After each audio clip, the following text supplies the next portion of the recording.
You're listening to the Indie Echo Podcast, a showcase of independent music and the artists that make it. I'm Jordan, producer at High Five Music. Today's featured artist marries the best of both classic and modern folk pop. He has just released his first full album called It's Nice Out. From the heart of America, here's Noah Floersch. I've got bigger plans than this. You've got something wrong with it,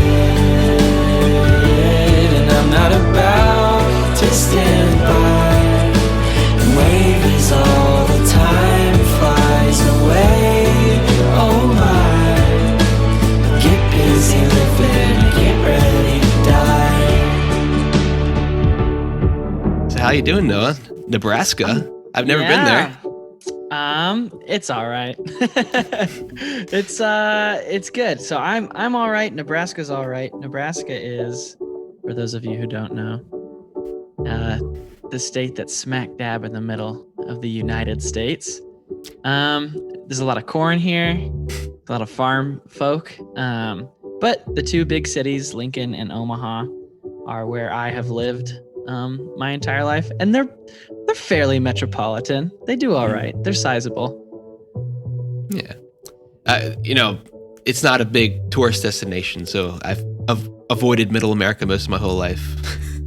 I tell you what, Omaha has like the best zoo in the world. If that's what you're into. Yeah, it's called the Henry Dorley Zoo. It's actually great. I went there for the first time in probably 5 or 6 years, because I used to go all the time as a kid. It got old, because it was like the thing to do. Mm-hmm. And then I went back, and they've completely renovated so many different areas, and it's incredible.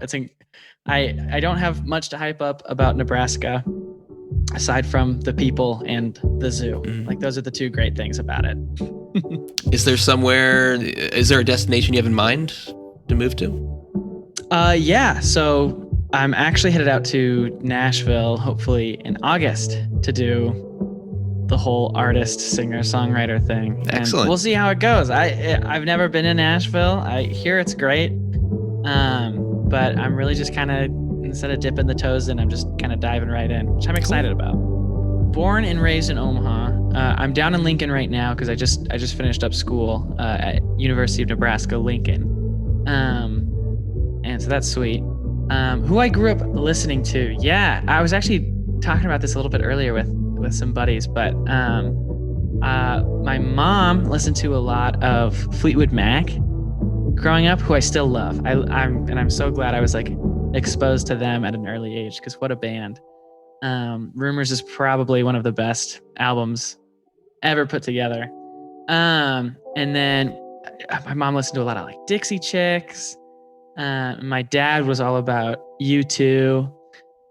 So I had a good mix growing up in terms of music exposure from my parents. I also have 3 older brothers with pretty solid music taste. And so when they were in, high school and they were kind of discovering what kind of music they liked, they were also, driving me to soccer practice and doing all these things. So I got to hear what they were, finding and listening to and liking. So I kind of got from each of my brothers a little bit of music taste too. So on like the pop and rock side, there was like Vampire Weekend was really huge for me, and they still are. Like, I love Vampire Weekend. That's someone that my oldest brother exposed me to. And then on like the folk side, Gregory Alan Isakov, if you know him, he's like one of the best folk artists. Sounds familiar, yeah. Yeah, he's got some sizable tunes, but he's just an immense talent, and he's just got this beautiful voice. He's great.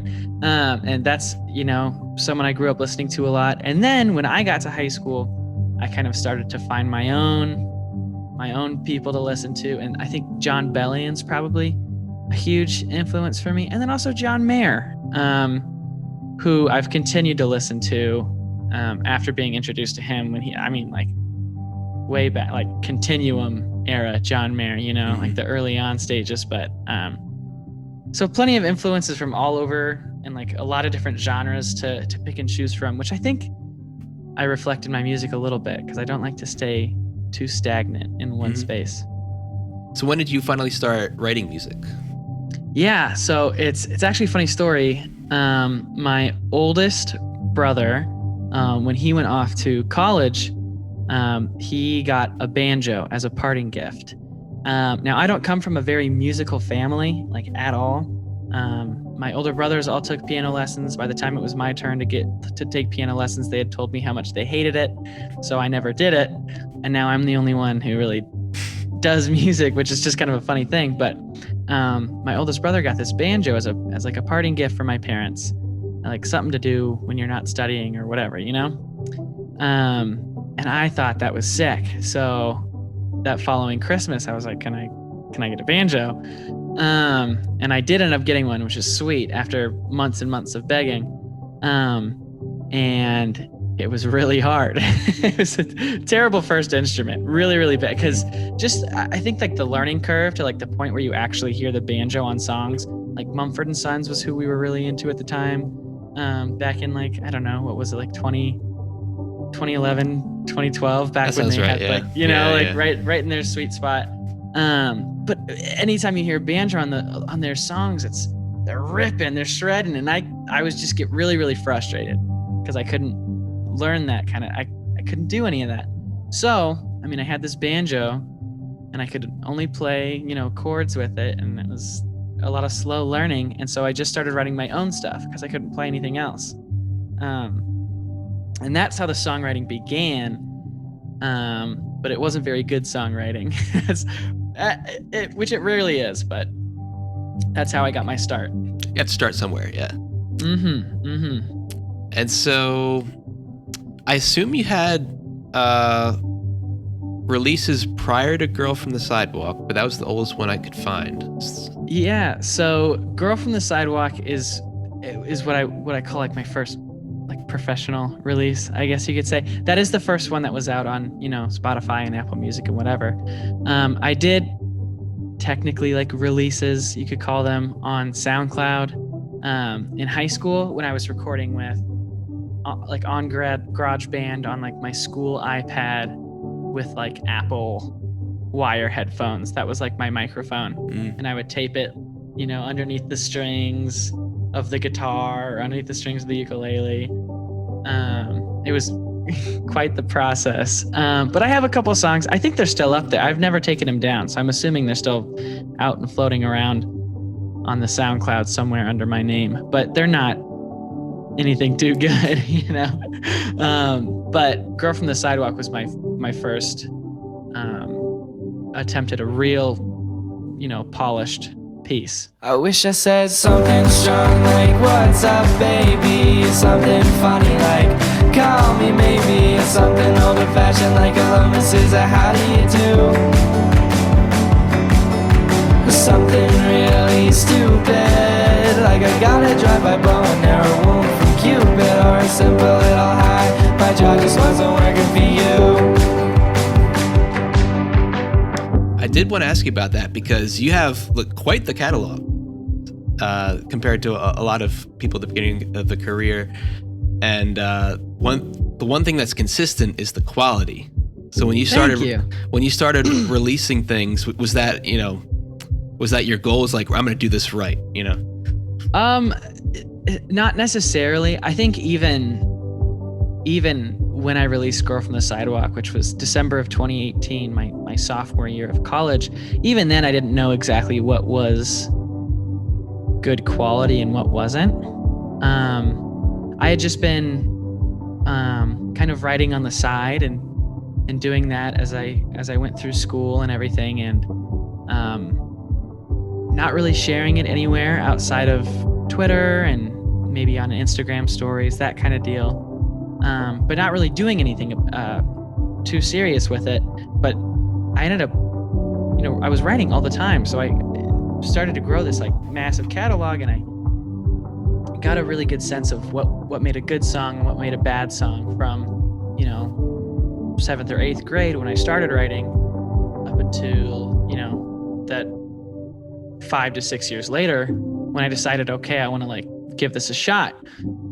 And a buddy of mine who was a year older, his name was Ross Grebe, reached out to me after seeing one of my songs on Twitter. Just like a little 1 minute blurb I had recorded and put out. And he was like, "Hey, this is really sweet. We should get together and work on something. I do production, blah, blah, blah." And I was like, "Sweet, let's give it a shot." So I went over to his house and we chopped it up, and I ended up showing him Girl from the Sidewalk. I just played it for him on my guitar. And he was like, "Hey, this is really good." And I was like, "Thank you.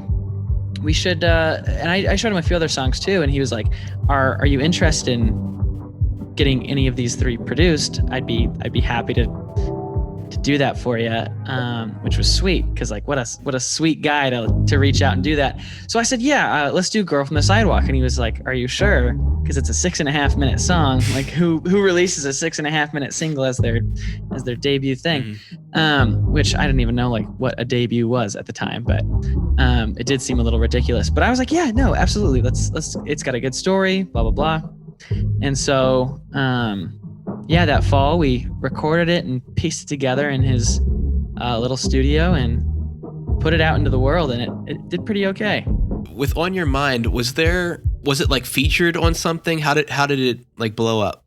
Yeah, so that's an interesting story too. So On Your Mind, in its release, which was I think in the spring of 2019, it did super well on its release, just because I think people liked the song. So it got like somewhere within 10,000 streams the first week, which was the best I'd ever done on a song up until that point. So that was really exciting from the get-go. And then for like a year, it did okay. It wasn't going crazy. And a guy from TikTok, who is in charge of this TikTok page called Live to Create. That was actually it was like, as it was blowing up, he came across On Your Mind and was like, "Hey, can I feature this on our Spotify playlist?" Of course, I'm like, "Absolutely." And so he did that. And from there, it got a lot of attention because at the time his page was getting a lot of attention. The playlist was getting a lot of attention. And so the song did super well on that one particular playlist. And I believe Spotify had its eyes on that playlist as well. And so they picked my song and put it on like Fresh Finds Pop and Spotify Fresh Finds for like 2 weeks, which is hilarious because at that point it was like a year old. So it was hardly fresh. But so that was cool to like be on a Spotify curated playlist, because that's the only time that's happened for me. And that helped the song do super well, and kind of boost it over. I think it reached 1 million streams in September or October of 2020, and it's already at 2 million now. That's so crazy. It's just, it's doing, oh, sorry, I didn't mean to hit the mic, but it's doing great, which is it's great to see. So. I know for a fact I'm on your mind like all the time. And when you get back to being fine, then I'm your guy. In the valley there's a river that moves like a snake, how it glides and it slithers away in a way that makes it seem to only grow bigger. Yeah, TikTok taking over the world, man. It's terrifying. I'm honestly like pretty exhausted with it. It takes up too much time, and I don't like marketing myself. Like, I don't enjoy that aspect of being an artist. I know it's like necessary, and I'll do it. I'll suck it up, but I always feel kind of a little fake, when I go on and I say like, "Oh, please listen to my music." That kind of stuff bothers me, and it bothers me when I see other people do it, because it just feels a little, I completely sell-outy, understand. Yeah. And I did want to ask you about that, because you do have a marketing background, yes? Mm-hmm. Yeah. So I actually graduated from UNL with a marketing degree. Now, it wasn't necessarily my plan to turn around and like use that on myself, but it totally has worked out that way, which is great. You know, I did learn a couple tips and tricks through, 4 years of college that actually apply to what I'm doing now, which is really, really great. Now, you probably learned a lot of the fundamentals, but with the way, social media marketing, just every month there's something different. Did you find some of the things you learned to be like behind the times? Absolutely. 100%. There's a lot of marketing strategy, especially earlier on, like in the basic level marketing stuff that maybe doesn't apply so much anymore. But there were also, like, I took a class on social media marketing and I took a class on digital marketing. So those were pretty up to date and with the times, and they were younger professors that kind of knew what was going on. So that was my junior and senior year. I actually like learned a lot that ended up applying and hopefully will still apply as I go on and do my own marketing further. So that brings us to your debut album. It's Nights Out. What made you want to put together a body of work like that instead of doing another EP? Yeah, so at this point, or I guess up until the release of It's Nice Out, I had done, smaller bodies of work. So I've done a couple EPs, I think 3 now, which are 4 Songs to Cry To was my first EP. My second EP was A Book of Stories, and my third was the Broken Art trilogy. And those were fun, and it's great to do like a body of work like that. But the singles are fun too. I really enjoy that. But when I listen to like great artists, I listen to their albums, just like I was saying with like Fleetwood Mac. Rumors is, it's not just this song or this song. It's like, that album is incredible. Or any album ever by like Kanye West. Like they're these highly debated, highly regarded works that people use to value the work, the total work that the artist has done. I don't think anyone's going to say that I'm an incredible artist based on one of like the 30 singles I've put out. You know what I mean? Mm-hmm. I think it was time to make a large statement. Not that I don't enjoy releasing singles. I really do. It's so fun to just kind of put something out every month that's new and different. But I wanted something that could really resonate with people and drive home, a lot of feelings and a lot of messages all at once. And I'm a boat upon the ocean, and the waves are getting big, and all my knots are falling loose, and the whole is giving in, and there's a monster in the water, and it's giving me a grin, it's saying, man, you should have stayed on the land. Was there a central theme you wanted to write about going into it? Like, did you have a bunch of songs already planned, or was it like yeah, how did that work? So to curate the songs that made it onto the album, that's an interesting thing and something you don't think about until you start making an album. At least for me, it was something I hadn't considered, and there were so many things I learned along the way just making this album that I never had considered before. And picking the songs that ended up on it was one of them. So right around July, August, and September of 2020, I had kind of rediscovered my love for the ukulele. And I had written probably 7 or 8 songs on it in that 3-month span. Songs that all really kind of jived together and had very similar feeling and at that time I was like, okay, we could totally do like an EP with this. So, you know, something, just some collection. And the more and more I thought about it, and the more I looked through the other songs in my catalog that I hadn't released, I saw, hey, like I could totally do an album here. And at one point I had like 17 songs selected for this thing. And I ended up whittling it down to 10 that I felt really all allowed for just good connection and cohesiveness throughout a full album, both in their message and how they were to be arranged and produced. And so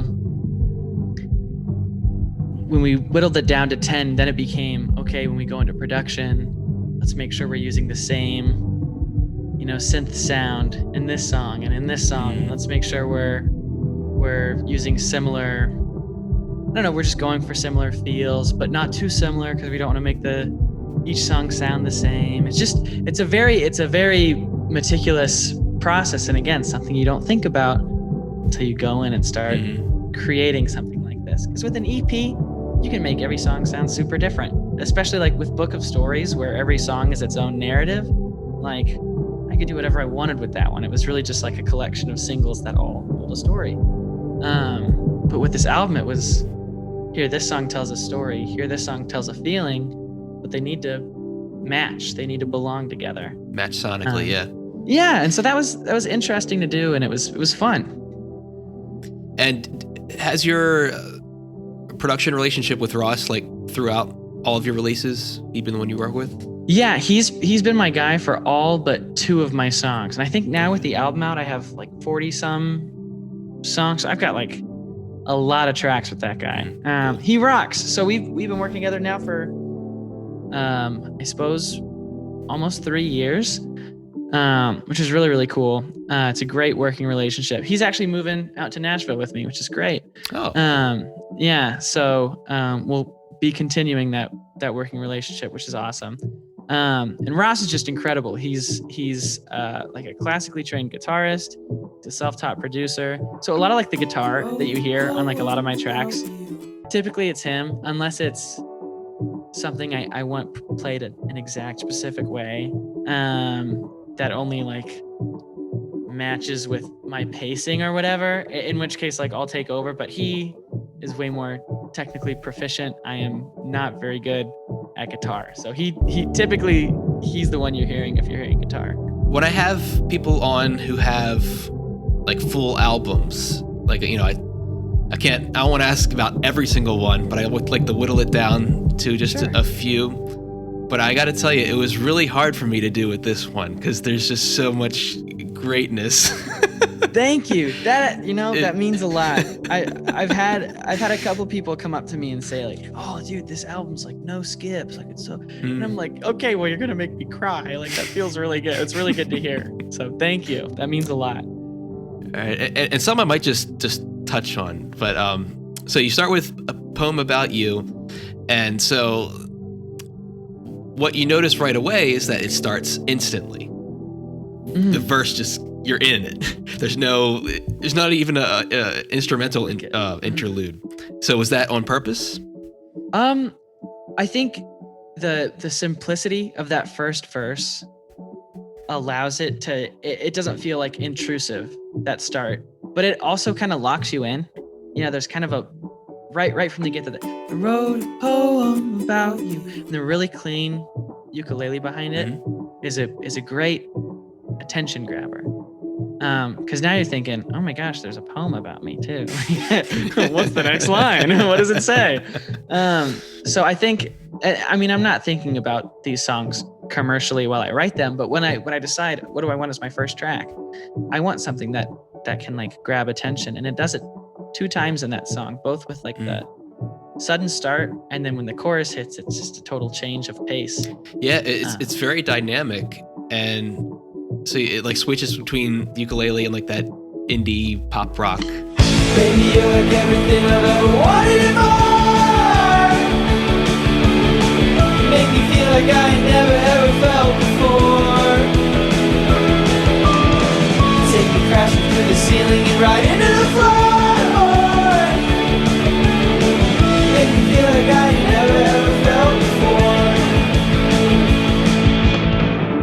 did you go into it writing it that way, or is that a producer decision?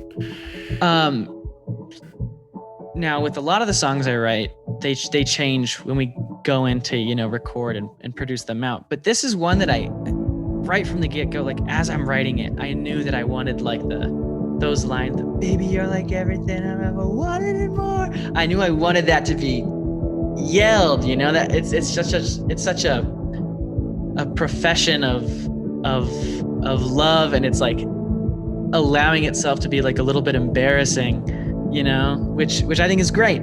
And so I knew that if I was going to lean into that, I wanted to fill out the sound. So that was one that I went in knowing that I wanted to kind of blow it up in the middle there. But sometimes I have no idea what I want it to sound like when I go into the studio. And your title track, it's Nice Out. It's like just nice Jack Johnson-y vibes. Mm-hmm. Did you know that was going to be the album title and the song that was going to be a feature? I actually feel like I decided that It's Nice Out was going to be the album title pretty early on, just because of the general vibe of the album. I wanted like it to be named after one of the songs, and I felt like It's Nice Out is a really nice cap on a lot of what the album talks about. Oh, it's nice out, yeah. I'd like to lie down, pick animals and shapes out of the white clouds. Oh, it's nice out, yeah. Let's go to a hideout, make pretend like everything's alright now. Oh, 'cause it's nice out. There's a lot of good feeling, especially with on like the A side of the album. There's so much just like you can lay down, you can close your eyes and listen to this. And you can do that with the B side as well. A lot of the B side offers that, but it's a little bit flipped. The B side's a little bit sadder, a little bit darker, but I think reflects the A side really, really well. And It's Nice Out. I don't know, such a good feeling. You go outside and it's like just the right temperature for you. And it's birds singing. You got a beer on the porch. It's just a really, really sweet feeling. And I felt like It's Nice Out, the song, did a great job of summing up the album as a whole. I think Lavender, the song, does a better job of summing up the entire album, but I didn't want the album to be called Lavender. So I went with It's Nice Out. When you talk about the song structure, was there a reason you wanted to have the more, I guess, uplifting A side and then have the darker B side as opposed to interspersing them? Yeah, we played around with that a lot in the months leading up to finalizing that, which was kind of in the middle of spring when I finally decided where I wanted the songs ordered. So in the months leading up to that, I had 17 songs and I'd whittled that down to 10, and then it was figuring out where those 10 all fit in. And so I played around with, having a wild song or a wild first two songs and then bringing it back and then doing that and then bringing it back, because that's when you build an album, you try to do some sort of pacing. And I decided I'd much rather have a like very clear A side and B side, with Lavender kind of being the middle ground between them, just because it just felt better. I wish I had like a better explanation than that, but listening through, that's just like the order that made the most sense to me. Oh, lavender, mini skirt, and some boots you used to make yourself look taller. That's the diary, the 20-something who wishes she was back in 2016, 2016, baby. Stellar Parallax is probably my favorite on the album. Just like the staccato rhythms, the punchy, let's just evolving nature of it. It just kind of keeps building and building. Stellar Parallax is a unique song in its creation. So I actually wrote majority of these songs on the album were written within the last like year and a half. Stellar Parallax was written my freshman year of college. So I think it's the oldest song on the album, just in terms of like it existing. And it actually at one point had a third verse. I just didn't think that the third verse fit with the rest of the album. And I don't know. It was just like an okay verse. And so we lopped it. Okay to the standards of like Stellar Parallax's, like the lyrics in Stellar Parallax, I am like so proud of. It's probably like my favorite song on the album too. So we're not so different, you and I. Cool. But we cut off the third verse, and at that point the song was like, oh, only a minute and a half long, you know? So we decided, and it was like kind of a Ross and I decision to just make a really massive outro. One that would kind of reflect that of Lavenders, which is a song that will keep coming up probably. And so we decided to like loop these certain sections, and that looped section is really special. That what you would call is like I suppose a chorus, but it's all just instrumental stuff, is really cool because it's got like a drone chord. There's a B flat major chord as the rest of the chords are changing that plays through the entire thing, which I think is really, it just adds this like really weird feel sometimes. And we decided, okay, let's just like keep adding things. So, we added, some drum textures and some vocal stuff. And then I was like, Ross, just start ripping. And so like during one session while we were in there, he just kind of like freestyled a couple different layers. And we were like, oh, this is really cool. Keep going. And so he did. And now he has a writing credit on the song because he helped write like the main lines. Those guitar lines became like the majority of the second half of the song.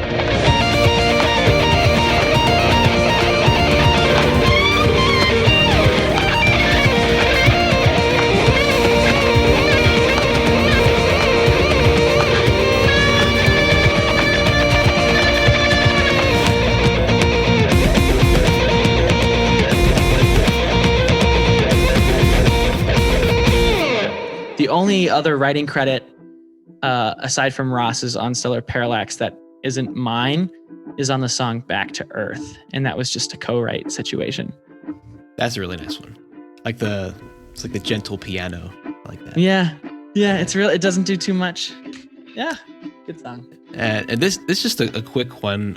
I like the Kid is similar to Poem About You in that it's the dynamics between switching between the ukulele and like a fuller band sound. And I really like the strings that come in at the end. So that was really nice. Thank you. Yeah, it's a sweet arrangement. Kid is, I feel like, definitely a very slept on song on the album. But yeah, I don't know. There's not much more to say than that. It's a sweet song, and it does a good job. And I've had the people who do mention it are people who are artists in their own right, whether that be film or music or whatever, that say, hey, I like really relate to this one because it's a total like dream big kind of a song. Keep working to make it. It's your spot to take it. All this world is due for a kid like you to change it.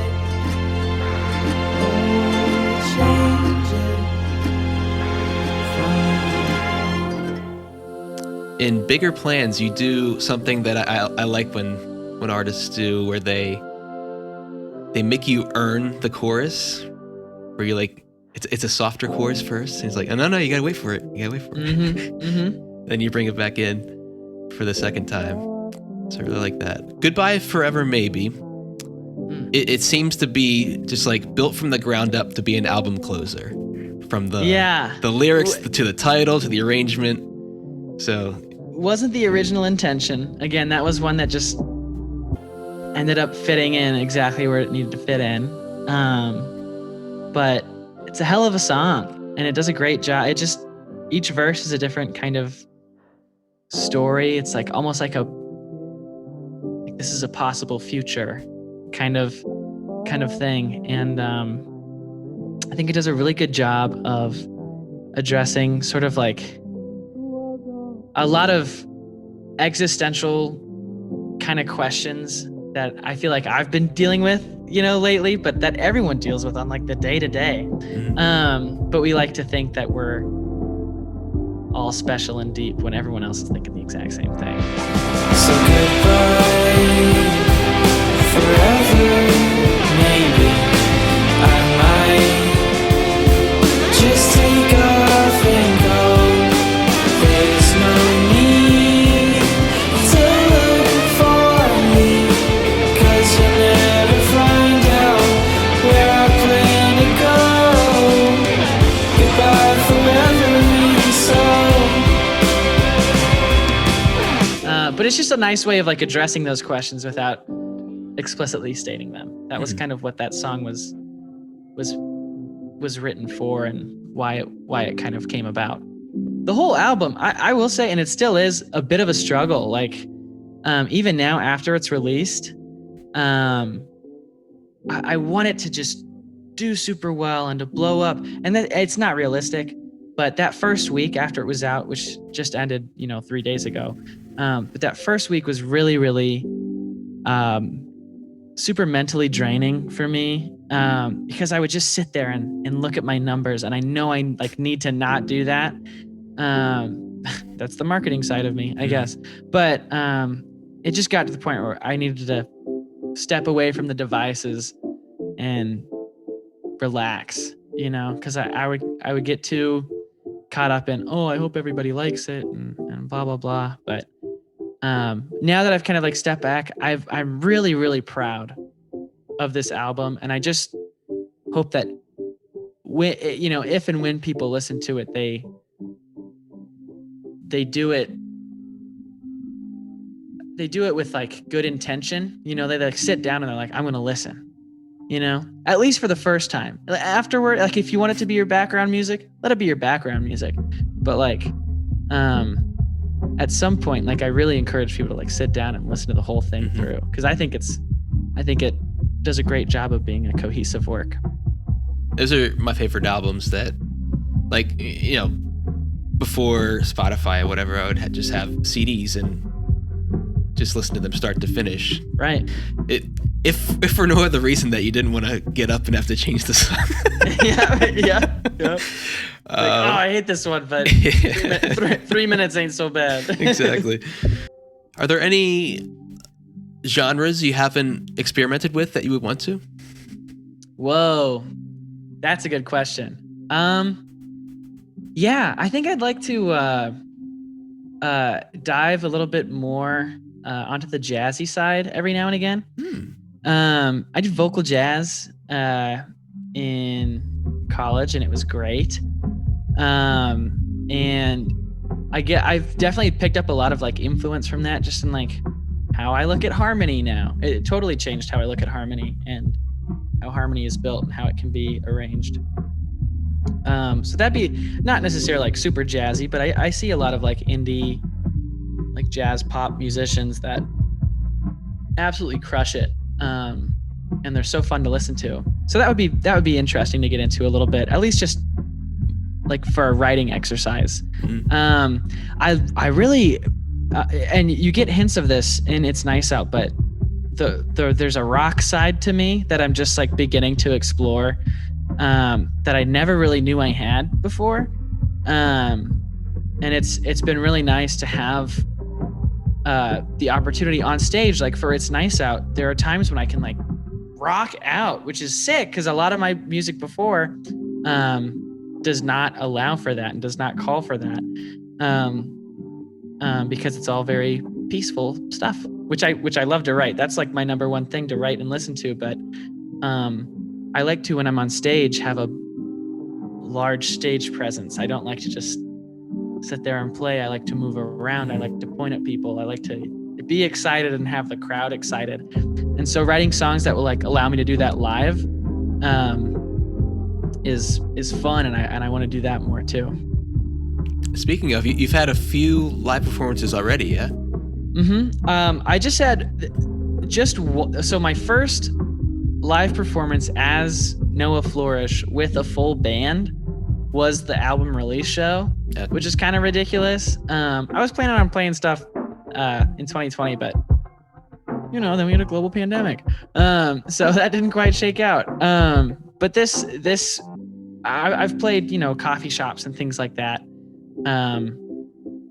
solo, which is fine. And I've played in bands as like a front man, but not as Noah Floersch. And so this was my first time. It was really like a debut show, kind of, with a full band.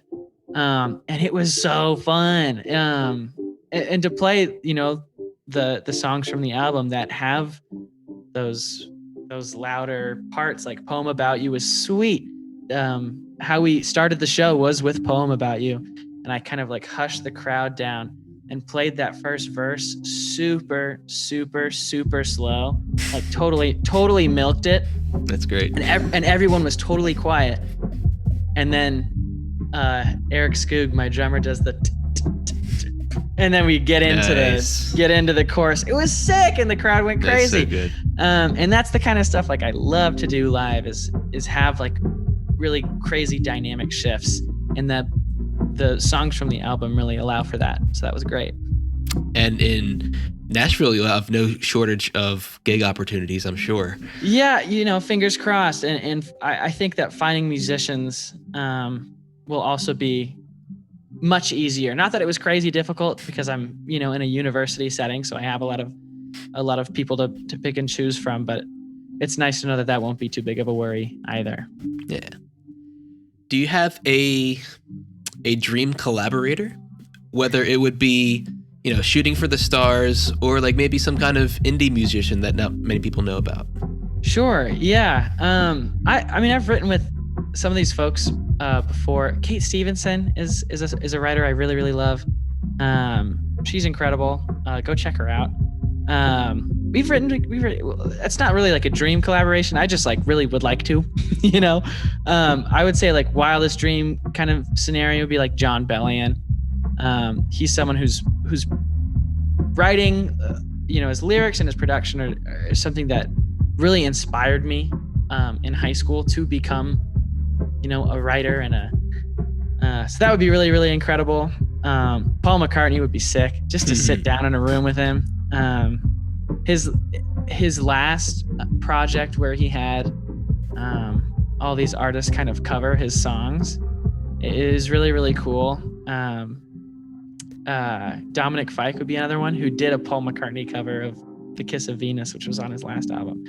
Dominic Fike would be sick too. I don't know. I haven't really thought about that much. But, we'll see. That answer might change, but those are good ones right there. And you mentioned, so you've done co-writes with other artists before?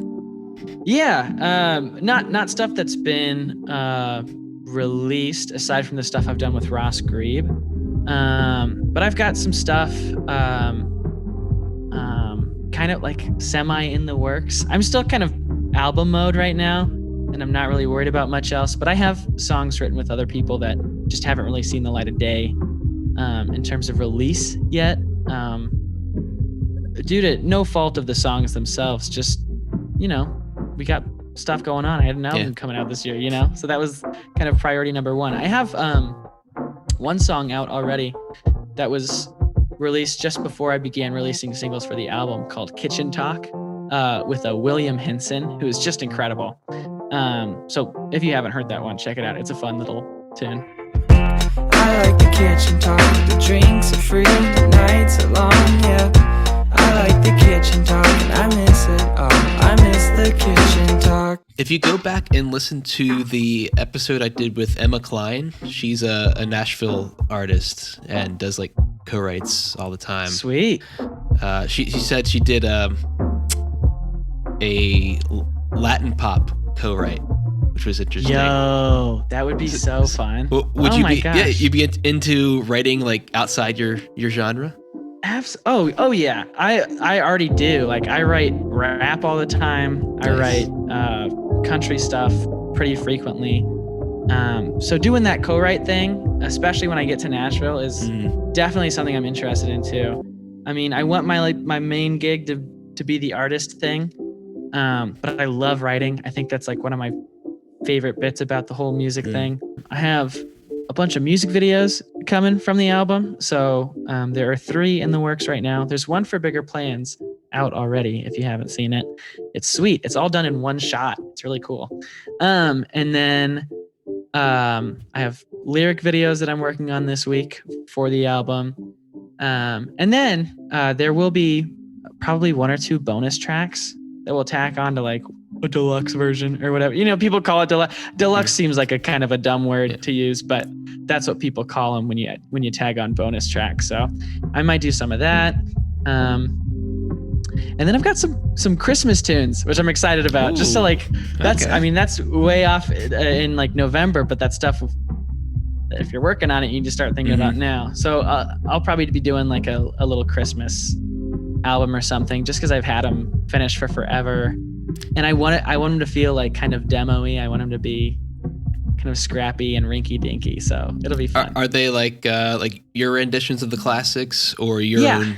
Okay. No, that's I didn't write any originals. They're all covers. But they're cool. Some of them are on YouTube already. I did them all last year, and then started working on the album.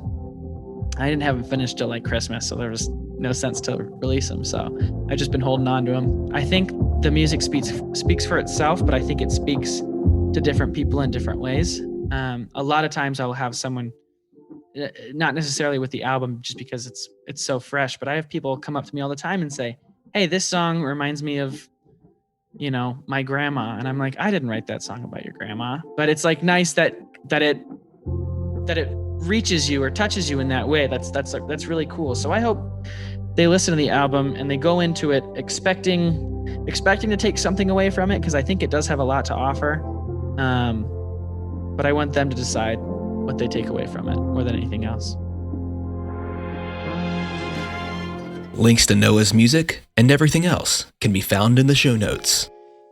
Indie Echo is a product of High Five Music, a digital production studio that brings your bedroom demos to life. If you want your music produced, mixed, or remixed, visit the link on my Instagram at High Five Music, and you can follow the show at Indie Echo Podcast. Thank you for listening.